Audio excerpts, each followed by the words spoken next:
Ireland England ಸರಣಿಗೆ ಭಾರತ ತಂಡ ಪ್ರಕಟ ಆಗಿದೆ. ಟಿ20 ತಂಡದ ನಾಯಕನಾಗಿ ಶ್ರೇಯಸ್ ಅಯ್ಯರ್ ಅವರನ್ನು ಆಯ್ಕೆ ಮಾಡಲಾಗಿದೆ. ಇನ್ನು 15 ವರ್ಷದ ವೈಭವ್ ಸೂರ್ಯವಂಶಿಗೆ ತಂಡದಲ್ಲಿ ಸ್ಥಾನ ಸಿಕ್ಕಿದೆ. ಚೊಚ್ಚಲ ಬಾರಿ ಅವಕಾಶವನ್ನ ಪಡೆದಿದ್ದಾರೆ ವೈಭವ್ ಸೂರ್ಯವಂಶಿ. ಭಾರತ ತಂಡದ ಉಪನಾಯಕನಾಗಿ ತಿಲಕ್ ವರ್ಮಾ ಅವರನ್ನು ಆಯ್ಕೆ ಮಾಡಲಾಗಿದೆ. ಸೂರ್ಯಕುಮಾರ್ ಯಾದವ್ಗೆ ತಂಡದಿಂದ ಕೊಡಲಾಗಿದೆ.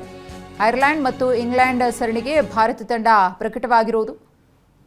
ವೈಭವ್ ಸೂರ್ಯವಂಶಿ ಸ್ಥಾನವನ್ನು ಪಡ್ಕೊಂಡಿದ್ದಾರೆ. ಅವರ ಅದ್ಭುತ ಬ್ಯಾಟಿಂಗ್, ಸಿಕ್ಸರ್ ಮಿಷಿನ್ ಅಂತಾನೆ ಖ್ಯಾತಿಯನ್ನು ಪಡೆದಿದ್ರು. IPLನಲ್ಲಿ ಅವರ ಅಮೋಘ ಆಟ ಹೇಗಿತ್ತು ಅನ್ನೋದನ್ನು ನೋಡಿದ್ವಿ.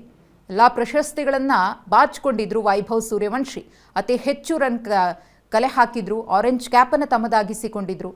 ಅದ್ಭುತ ಫಾರ್ಮ್ನಲ್ಲಿದ್ದರು. ಅದೇ ಒಂದು ಕಾರಣ ಇವತ್ತು ವೈಭವ್ ಸೂರ್ಯವಂಶಿ ಸ್ಥಾನವನ್ನು ಪಡೆಯೋದಕ್ಕೆ. ಇನ್ನು ಶ್ರೇಯಸ್ ಅಯ್ಯರ್ ಅವರಿಗೆ ನಾಯಕನ ಸ್ಥಾನವನ್ನು ಕೊಡಲಾಗಿದೆ. ಸಾಕಷ್ಟು ಮಂದಿಯ ಬೇಡಿಕೆ ಇತ್ತು ಶ್ರೇಯಸ್ ಅಯ್ಯರ್ ಅವರಿಗೆ ನಾಯಕನ ಪಟ್ಟ ಸಿಗಬೇಕು, ಅದಕ್ಕೆ ಅವರು ಅರ್ಹರಿದ್ದಾರೆ ಅಂತ ಹೇಳಿ. ಅಂತೆಯೇ ಇದೀಗ ಆಯ್ಕೆ ಸಮಿತಿ ಶ್ರೇಯಸ್ ಅಯ್ಯರ್ ಅವರನ್ನು ನಾಯಕನನ್ನಾಗಿ ಆಯ್ಕೆ ಮಾಡಿದೆ. ಇನ್ನು ವೈಸ್ ಕ್ಯಾಪ್ಟನ್ ಆಗಿ ಆಯ್ಕೆಯಾಗಿದ್ದಾರೆ ತಿಲಕ್ ವರ್ಮಾ ಅವರು. ಇಲ್ಲಿ IPLನಲ್ಲಿ ಆಡಿದಂತಹ ಆಟದ ವೈಖರಿಯೂ ಕೂಡ ನಾಯಕ ಮತ್ತು ಉಪನಾಯಕನ ಆಯ್ಕೆಗೆ ತುಂಬಾ ಕೌಂಟ್ ಆಗಿದೆ. ವೈಭವ್ ಅವರಿಗೂ ಕೂಡ ಅದೇ ಕಾರಣಕ್ಕೋಸ್ಕರ ಇಲ್ಲಿ ಅವಕಾಶ ಸಿಕ್ಕಿರುವುದು.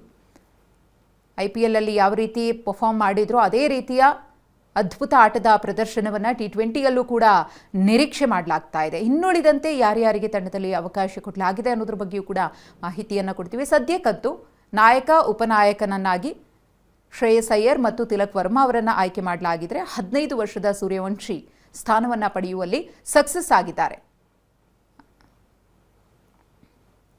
ಐರ್ಲೆಂಡ್ ಮತ್ತು ಇಂಗ್ಲೆಂಡ್ ಸರಣಿಗೆ ಭಾರತ ತಂಡ ಪ್ರಕಟ ಆಗಿರೋದು.